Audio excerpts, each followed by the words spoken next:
Bonjour, nous sommes le mardi et toujours un problème au niveau des dates. Je dirais que nous sommes autour du 4, du 5, non peut-être du 6. 6. C'est ça la retraite. Alors, j'ai enfin pu quasiment lire tous les messages.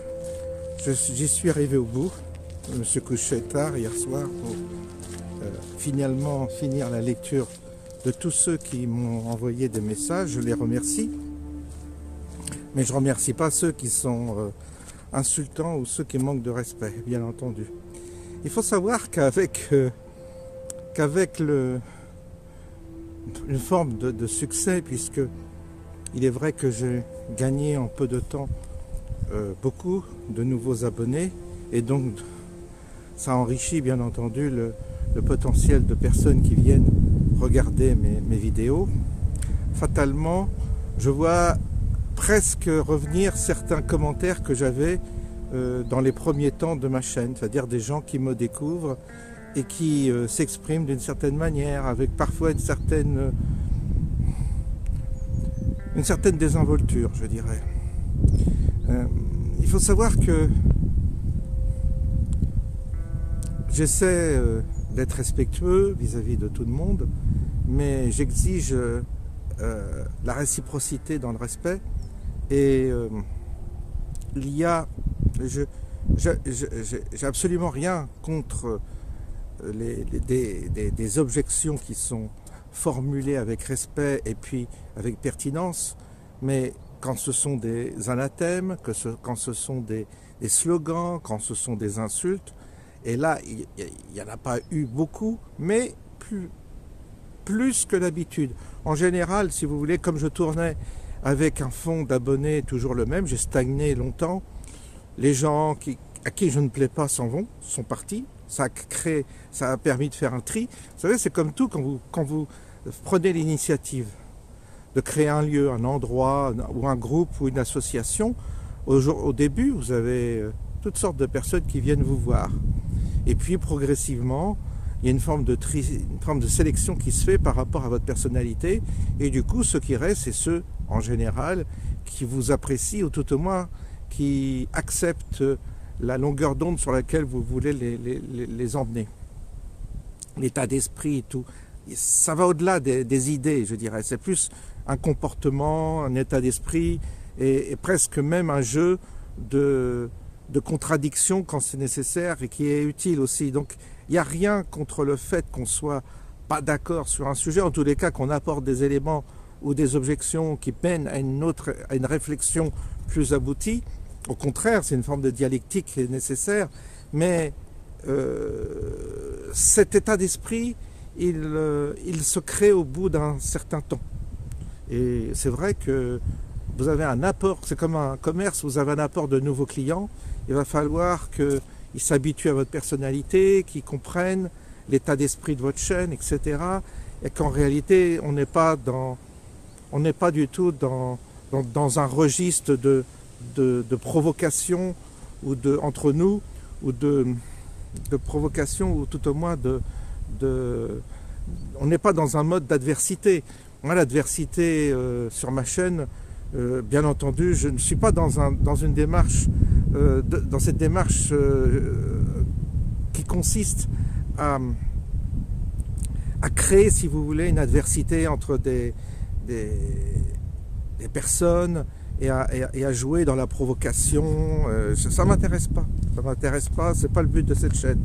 Moi, ce que je veux, c'est qu'on chemine ensemble, comme sur ce chemin, qu'on accepte nos divergences, et il y en a, parmi les commentaires, certains échangent des divergences, c'est bien. Quand on bascule dans l'insulte ou dans la méchanceté, je dirais, là, je zappe direct, c'est-à-dire tous les messages qui sont teintés de méchanceté, d'insultes ou de choses, il est évident que ces gens-là, je les zappe de ma chaîne et je leur demande de bien vouloir partir, parce que ce n'est pas le but de cette chaîne. On n'est pas du tout là pour s'insulter, pour se vilipender ou de s'envoyer des arguments qui ne sont pas des arguments mais des anathèmes. quand vous dites facho, bon bah ça, ces gars-là, ils dégagent directement, ces filles ou gars, j'en sais rien, mais en l'occurrence, pour moi, c'est un anathème qui n'a aucun sens, c'est juste des pavloviens et les gens qui sont dans cette mécanique d'utiliser toujours dans l'adversité des anathèmes, ceux-là, ils sont très limités intellectuellement, très limités mentalement, il n'y a rien à en tirer, il n'y a même pas besoin de les convaincre, il faut simplement les éliminer, les chasser de chez vous, les chasser de ma chaîne, les écarter en tous les cas. Voilà ce que je voulais préciser déjà. Ensuite, pour les nouveaux venus, vous verrez bien qu'au fil du temps, vous découvrirez effectivement que j'ai un état d'esprit ouvert, j'ouvre différents chapitres. Il y a des chapitres où je suis plus à l'aise que sur d'autres chapitres. C'est pour ça que quand j'interviens comme là tout de suite, je n'ai rien préparé. Hein. J'ai même pas pensé à ce que j'allais dire. Donc c'est de l'improvisation totale. Et comme j'improvise toujours, j'ai des blancs, j'essaie de trouver le mot juste, j'essaie de trouver, ou je cherche des références parce que parfois j'ai des trous de mémoire également. Et donc, je n'ai pas un débit, si vous voulez, de professionnel qui a déjà préparé son dossier et qui peut vous faire un exposé sans accroche ou sans blanc ou sans des hésitations. Donc ça, il faut l'accepter d'une certaine manière. Si vous ne le supportez pas, vous partez. Il n'y a pas de souci. L'avantage d'une chaîne YouTube, ou n'importe quelle chaîne, je dirais, c'est qu'on n'oblige personne à nous suivre. Donc, ça ne sert à rien d'apporter des éléments, si vous voulez, de haine ou simplement d'insulter. Ça ne sert à rien puisque, de toute façon, je supprime le message et en même temps, je ne pourrai plus parler sur la chaîne puisque je vous blacklist. Il y a une possibilité de blacklister les gens qui sont dans ce registre-là. Donc, vous voyez, bon, c'est une manière de vous éliminer. Puis ça n'apporte rien. Et ça ne me touche pas non plus puisque je sais que dans la vie, il y a beaucoup de cons. Vous savez, à 63 ans, ça veut dire que j'ai beaucoup vécu dans différents endroits. Et je sais que la majorité des gens ne sont pas très intelligents. Ça, je le sais. On l'a vu quand on fait des élections, quand on voit des comportements grégaires. La majorité des gens, des personnes, des humains, sont pas intelligents. Donc, je ne m'attends pas à plaire à tout le monde, je le sais. Donc, il y a une forme de sélection, il y a une forme de tri qui est fait à travers ma chaîne. Et c'est pour ça qu'elle aboutit parfois à des rencontres personnelles de qualité, parce que à force de développer un état d'esprit tel que je le souhaite, plus d'éliminer les gens qui n'en valent pas la peine ou qui ont des réflexions idiotes, on finit par sélectionner le meilleur et avoir ensuite des relations qui sont de qualité. Et c'est le résultat aussi de cette chaîne, c'est que je finis par rencontrer des gens de qualité, bien éduqués, qui s'expriment correctement, qui sont corrects, quoi, et qui sont généreux, et qui... Voilà, c'est ça le but, c'est de créer une forme d'aristocratie, de créer une nouvelle aristocratie, il faudrait créer, une aristocratie de l'esprit. Et l'aristocratie, c'est ça en fait, c'est une sélection, on sélectionne le meilleur dans un groupe humain et on l'élève à un statut où les autres ne peuvent pas accéder. Écoutez, c'est l'ambition de ma chaîne, c'est de créer une aristocratie, une fraternité d'aristocrates qui sont intéressés avant tout par le monde intérieur, la vie intérieure, même si je traite de sujets d'actualité, parce que pour moi, cette actualité est le symptôme de quelque chose, donc il faut être très attentif à des faits divers et tout ça. Là-dessus, on est d'accord. Mais ce n'est pas, si vous voulez, les symptômes ne sont pas forcément le mal en soi. Le mal en soi, il est plus profond. Il faut aller le débusquer, le chercher. Mais pour débusquer le mal, il faut observer les symptômes. Et les symptômes de notre société, il y en a eu beaucoup ces jours-ci, ces temps-ci, ça arrive beaucoup. Et le symptôme me plaît parce qu'il permet de faire un diagnostic parfois assez juste. Vous savez, autrefois, les médecins de campagne vous auscultaient. Ils auscultaient comme nous, on devrait ausculter la société. Ils auscultaient le corps. Et donc, en fonction de ce qu'ils observaient, de leur expérience, ils faisaient des déductions. Et ensuite, il y avait un diagnostic. Eh bien, c'est un peu la même démarche. Nous auscultons la France, nous auscultons le monde dans lequel nous sommes, nous relevons les anomalies de ce monde, et ensuite, nous essayons de faire un diagnostic de façon à comprendre l'origine du mal en question. Et non, alors donc, on ne soigne pas les symptômes, on cherche la racine du mal, et pour trouver la racine du mal, il faut observer la symptologie. Est-ce que ça se dit ça? Vous voyez, peut-être que ça ne se dit pas. En tous les cas, il faut observer les éléments qui constituent le corps qu'est notre société. Voilà déjà en préambule ce que je voulais vous dire. Donc bienvenue à tout le monde, mais sachez que il y a des comportements, des attitudes et un respect à avoir. On n'est pas là pour vilipender, parce que j'ai vu que certains étaient adeptes de... Ils sont dans la gouroutisation, certains sont vraiment prisonniers d'un personnage ou d'une personnalité qu'ils ont gouroutisé et ils ne peuvent plus en sortir. Tout ce que dit le maître doit être respecté à 100% et ils sont incapables de penser par eux-mêmes. Et chaque fois, je vous dis, ne vous faites pas avoir par personne. Et c'est là qu'on va y venir. On va y venir dans ma démonstration, parce que je vais vous parler aujourd'hui, et ce sera le thème de cette capsule, on va parler de l'opposition contrôlée. Ce matin, un ami, pareil, m'a envoyé une vidéo très intéressante sur tous ces personnages publics que nous voyons, qui appartiennent peut-être, je dis bien peut-être, moi j'en suis pas sûr, mais en tous les cas, il suggère qu'ils appartiennent à une certaine opposition contrôlée. Et cette opposition contrôlée, il faut l'avoir à l'esprit, il faut savoir également que ça existe, et au-delà de cette prise de conscience que l'opposition existe, il faut repérer les symptômes ou les indices qui nous permettent de déduire qu'éventuellement ça pourrait être une opposition contrôlée. À partir du moment où vous avez identifié un leader, un journaliste, un intervenant, un chroniqueur comme faisant partie de l'opposition contrôlée, vous l'écoutez autrement, vous le percevez autrement et vous évitez de vous faire manipuler par ce qu'il dit, parce qu'il peut vous mener là par une forme de manipulation psychologique, vous manipulez là où finalement vous ne seriez pas allé s'il n'y avait pas eu cette manipulation. J'espère que je me fais bien comprendre. Personnellement, on m'a accusé de faire partie de l'opposition contrôlée. Bizarrement, j'ai eu quelques commentaires, très peu, mais de gens qui, alors ils soupçonnent, c'est des complotismes XXL qui veulent que tout le monde appartienne à l'opposition contrôlée. Et ça m'a fait rire qu'on me soupçonne d'être l'opposition contrôlée. Alors, pour continuer sur la blague, dites-vous que si un jour j'ai 100 000 abonnés, 200 000 abonnés, voire 1 million de vues, et que vous me voyez sur TPMP, invité par Hanouna, là vous aurez toutes les bonnes raisons de vous poser la question. Mais là, avec mes 24 000 abonnés et mes 4 000 vues par vidéo, je vous assure, pour l'instant, le jeu n'en vaut pas la chandelle. mais on ne sait jamais, peut-être qu'un jour je vais me faire acheter et puis finalement je vais me travestir en un opposant contrôlé et je diffuserai des informations qu'on m'indiquera. En tous les cas, on donnera des limites et on me dira oui, tu peux aller dans ce sens-là. Tant que tu vas dans ce sens-là, tu n'es pas censuré, tu peux y aller.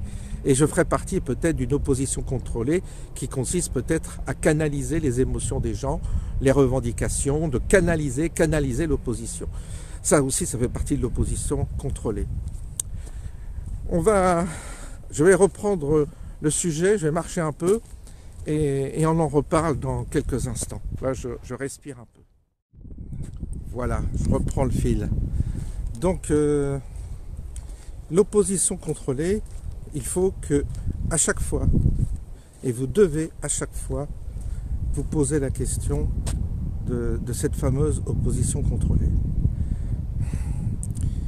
Quel que soit le personnage. À partir du moment où vous avez affaire à un personnage public, à partir du moment où le personnage public en question commence à intervenir sur des médias mainstream, ou tout au moins sur des médias avec une audience importante, légitimement, on doit se poser la question, appartient-il ou pas à l'opposition contrôlée?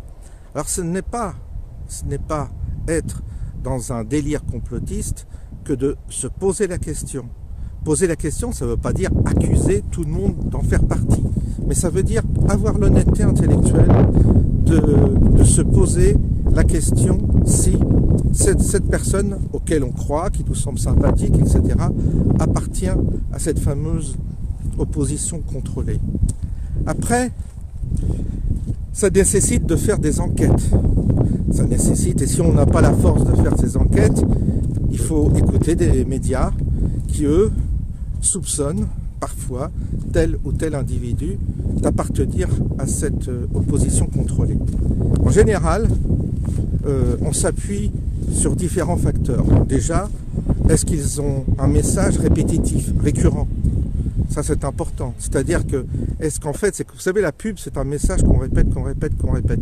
Bah, parmi ces personnages que l'on suit ou qu'on remarque, mais ça peut être des leaders, ça peut être des leaders d'opposition, ça peut être des journalistes, des écrivains, des intellectuels, des personnages publics, hein. Ça embrasse tout. Eh bien, déjà, s'ils ont une lubie, et que cette lubie, ils la développent sans arrêt, on est en droit, et qu'ils n'ont pas une vision large, je dirais, de tous les aspects de la société, déjà, on peut se poser la question si on n'est pas sujet à une forme de manipulation. Et donc, le point de vue de celui qui nous assomme d'arguments est toujours les mêmes et qui traite toujours du même sujet, est-ce qu'il ne procède pas lui-même d'une forme de bourrage de crâne pour justement nous influencer? Parce que tous ces gens-là, leur but, en tous les cas, tous ceux qui appartiennent à l'opposition contrôlée, ont pour but de nous influencer.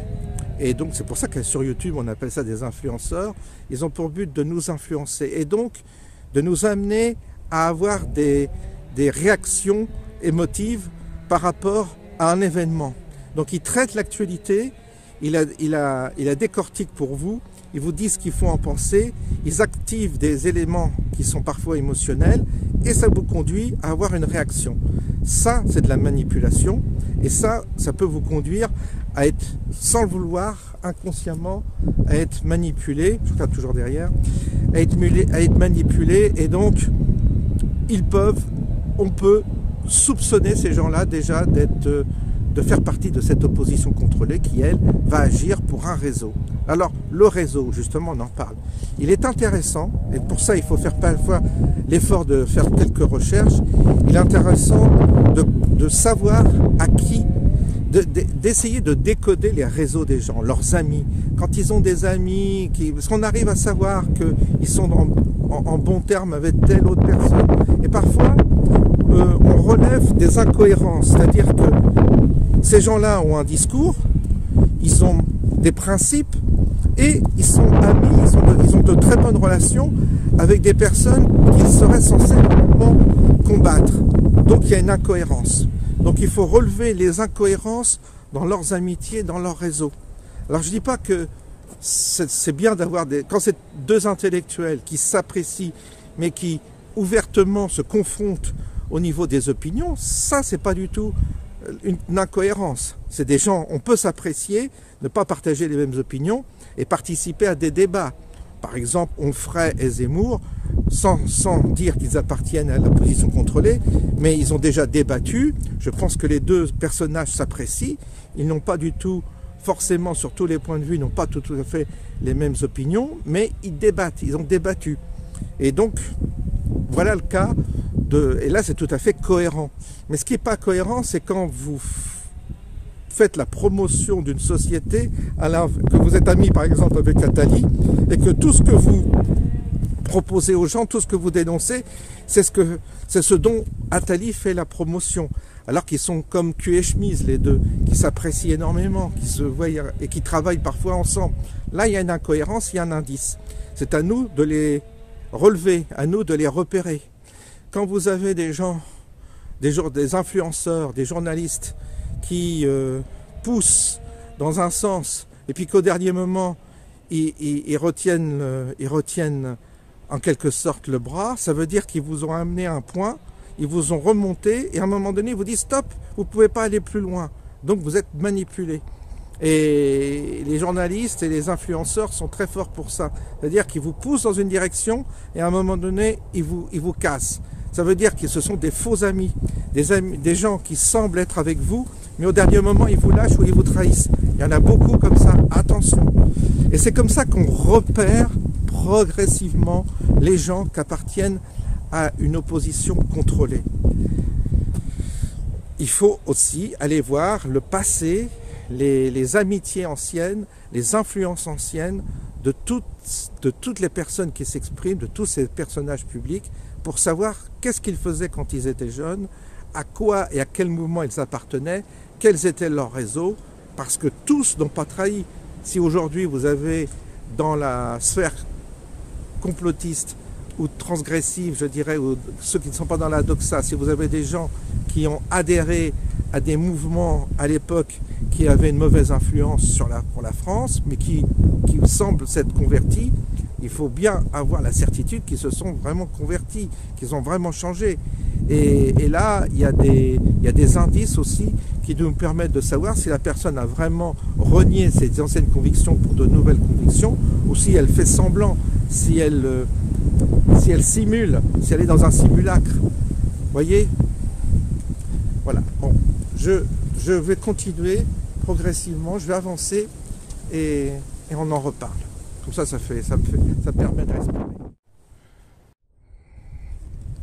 Alors, vous allez me dire, oui, mais alors, finalement, ils appartiennent tous à l'opposition contrôlée, finalement. Vous avez deux solutions, et c'est ce qu'on voit sur les médias mainstream en tous les cas, ou les médias, oui, tous ces médias mainstream, même YouTube. Vous avez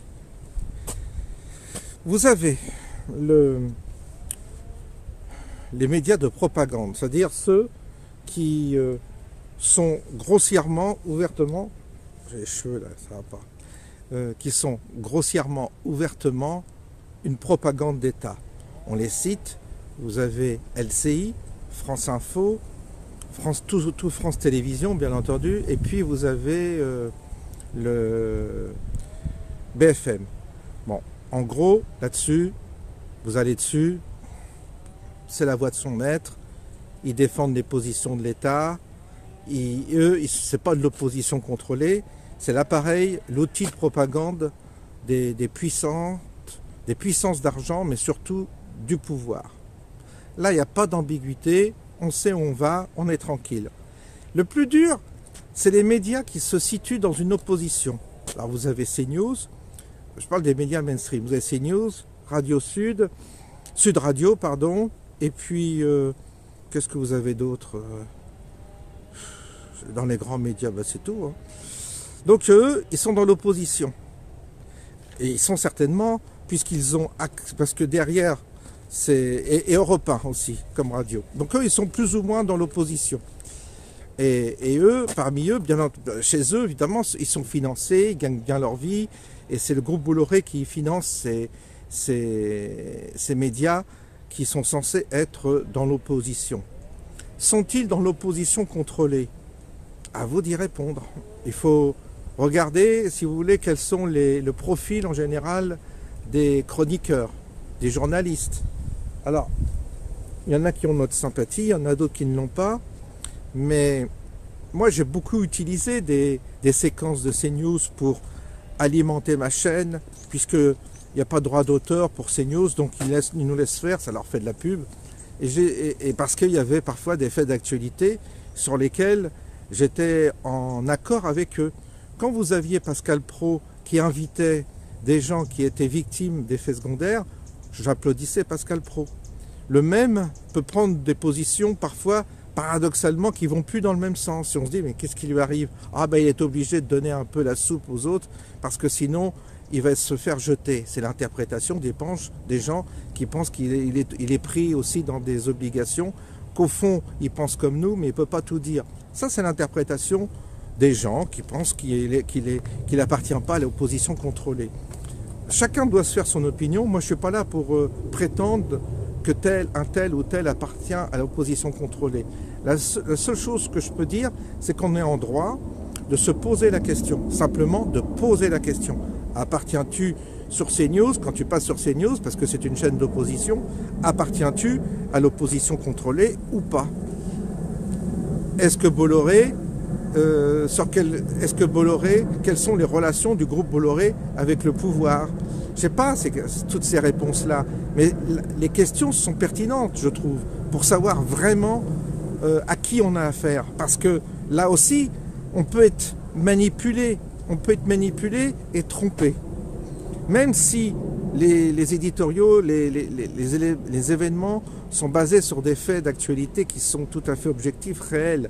Mais peut-être que ces faits d'actualité sont parfois utilisés pour nous orienter ou pour nous manipuler. C'est pas exclu. Il faut avoir l'honnêteté d'aller jusque-là. Et moi-même, je peux me faire prendre. Vous savez, on est tous pareils. Des fois, je regarde CNews et puis mes avis divergent. Des fois, je trouve que c'est très bien, que les débats vont dans le bon sens parce qu'ils correspondent à mes idées et à mes opinions. Mais mes idées et mes opinions sont-elles réellement bâties sur une objectivité totale? Bien sûr que non. Nous sommes le fruit d'influences diverses et variées et c'est la vie qui nous a plus ou moins modelés d'une certaine manière. On a des tendances traditionnalistes, on est plutôt de droite, certains sont plutôt de gauche. Et il est assez facile parfois, en nous flattant d'une certaine manière, de nous manipuler. Vous savez, pour un youtubeur, c'est très facile d'aller dans le sens de ses abonnés. Il suffit de flatter dans le sens du poil et d'être démagogique.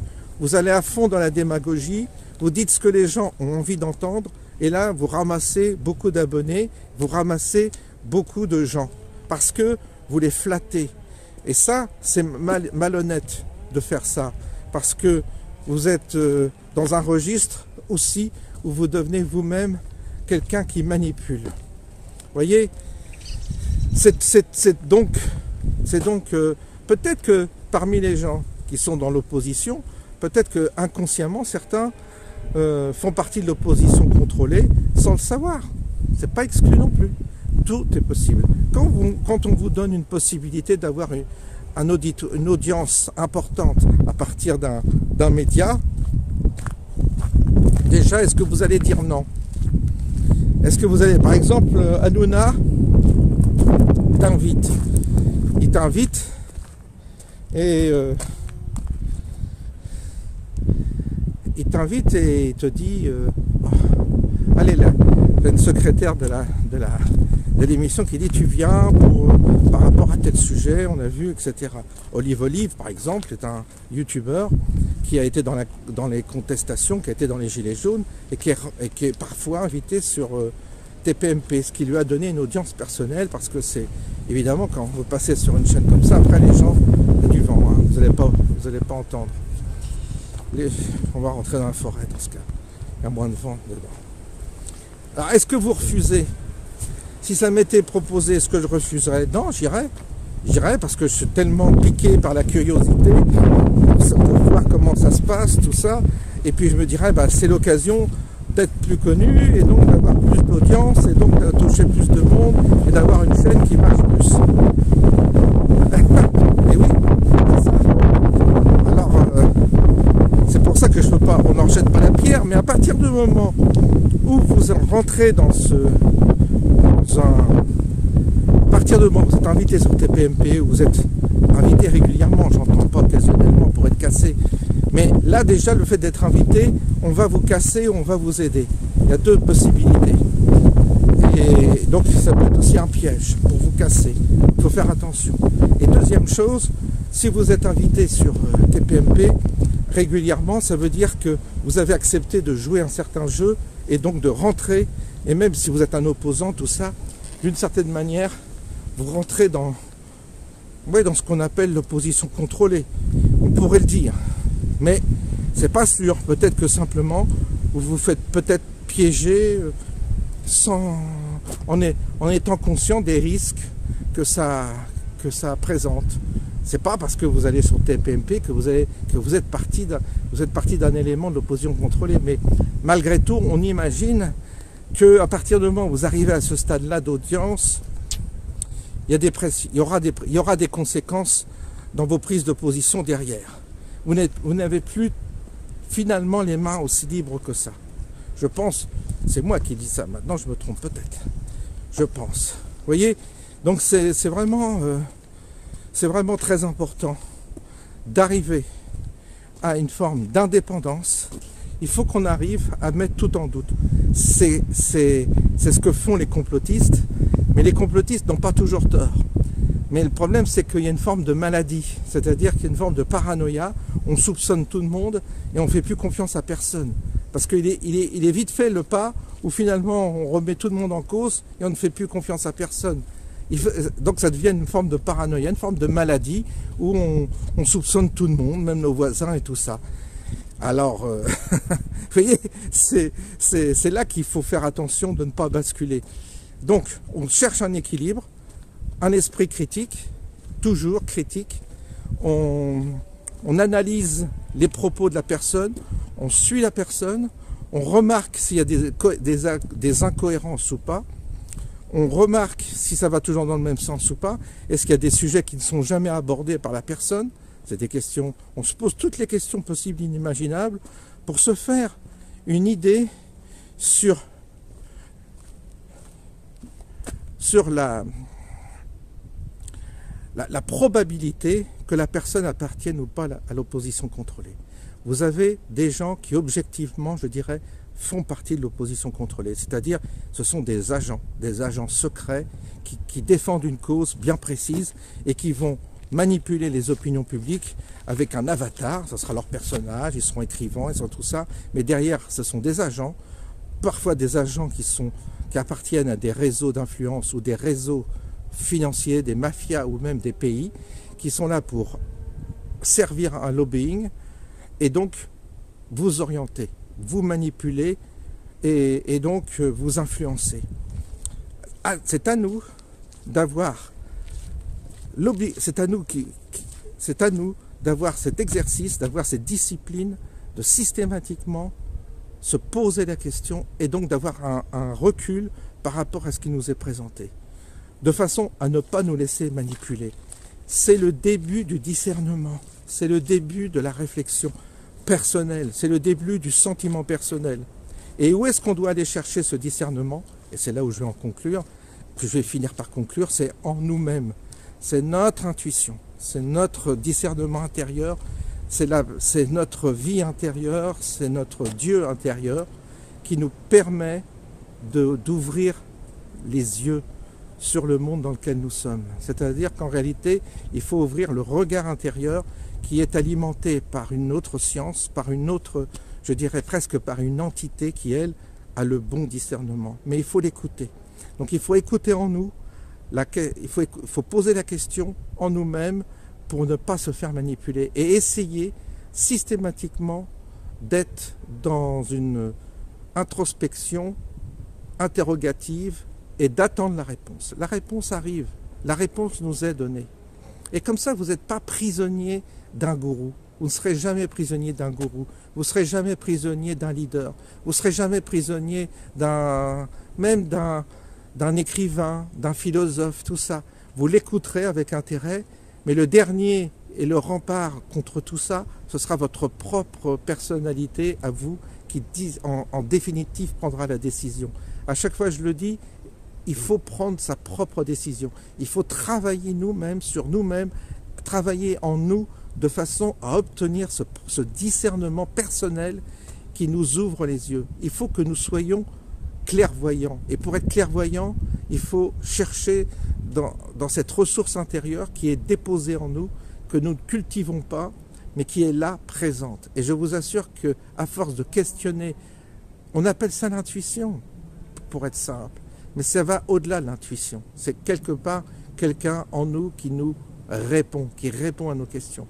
Et c'est comme ça qu'on évite de rentrer dans des conflits inutiles, de rentrer dans une adversité inutile. C'est ça qui nous empêche d'être parfois radical dans notre manière de voir les choses, puisque les choses sont parfois plus nuancées qu'on ne le croit. Et ça nous est... Et je parle pour moi, attention, quand je vous parle, je parle également pour moi. Je ne vous fais pas la leçon, mais en même temps, quand je m'écoute, je me dis oui, il a raison de dire ça. Vous voyez, comme quoi, il y a un dédoublement de personnalité parfois quand je me mets à vous parler. Après, je me réécoute, je me dis, bah oui, finalement, il a raison. Mais c'est moi qui ai dit ça, bah oui, parce que là, je suis dans une forme d'exercice particulier, puisque quand je marche dans la nature, j'ai une forme je dis, rien n'est préparé dans ce que je vous dis. C'est une inspiration. Mais cette inspiration, elle est provoquée dans le contexte où je suis, c'est-à-dire la marche, la nature, et les choses viennent, sortent. C'est pour ça que des fois, je me réécoute, je me dis, ah bah dis donc, ce qu'il dit finalement, oui, ça résonne en moi, et c'est juste. Parce que je suis comme vous. Des fois, je me fais avoir, je me fais prendre. Et c'est là où je défends toujours, en dernier lieu, et toujours, je défends l'exercice intérieur, la vie intérieure, la vie spirituelle, si vous préférez, pour utiliser des mots classiques. Mais en gros, c'est comme ça que le discernement intérieur est très important. Et c'est comme ça qu'on ne se fera pas avoir ni manipuler. Et nous appartiendrons à une forme de fraternité d'âme qui ressentiront quasiment la même chose, mais en le formulant différemment. C'est ça que ça aboutit, cette fraternité d'âme. Nous défendons le bien absolu, mais cette vérité absolue que nous défendons, elle n'est pas objective, elle est en nous. Je ne sais pas si j'ai été convaincant. En tous les cas, mon but, c'est de faire sentir les choses et de ne pas convaincre les gens d'une idée ou d'une opinion. Ça ne m'intéresse pas, bien entendu, puisque je ne revendique rien. Je ne défends aucun leader, je ne défends aucune personnalité. Philippe de Villiers, vous voyez, c'est quelqu'un qui m'interpelle, mais vis-à-vis de lui, j'ai quelques questions encore qui ne sont pas... parce que j'ai beaucoup pris sa défense, et en tous les cas, j'ai senti chez lui un amour véritable de la France. Cependant, il reste quelques énigmes à soulever, et je n'ai pas de réponse à certaines questions par rapport à ce que je vous disais précédemment, c'est-à-dire l'opposition contrôlée. Je ne dis pas et je ne pose pas la question à savoir s'il appartient à l'opposition contrôlée directement. Je me pose simplement intérieurement. J'ai relevé 2-3 incohérences dont je ne vous parle pas, mais qui restent comme ça en suspens, sur le côté, j'ai mis sur le côté. Mais j'attends encore de voir, j'attends des preuves, vous voyez, j'en suis là. Par rapport à tous les personnages publics, je crois que c'est sain d'avoir cette attitude. De ne pas se laisser embarquer absolument par un personnage qui lui-même peut, en définitive, nous trahir et nous tromper. C'est ça le risque. En tous les cas, je pense que j'ai fait le tour de la question. Je vous souhaite, on va finir là, dans la forêt. Je vous souhaite une bonne fin de journée et on se dit à bientôt.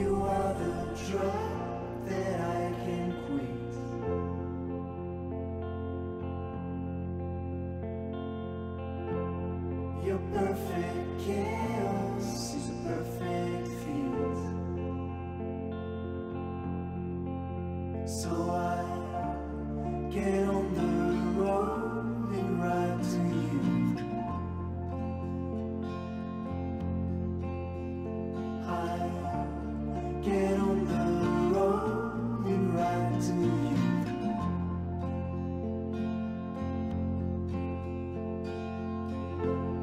From Broken Farm to Broken Farm,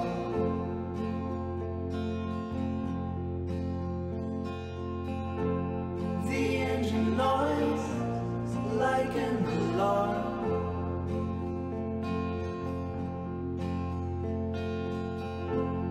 The breath is thunder in my soul.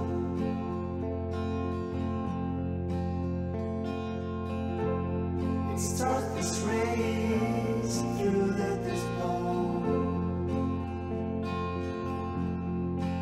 So I get on the road and ride to you.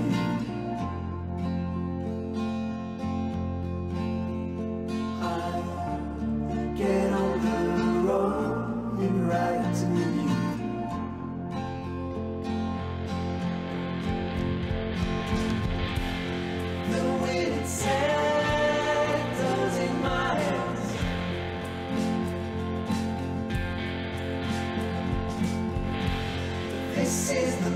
ocean.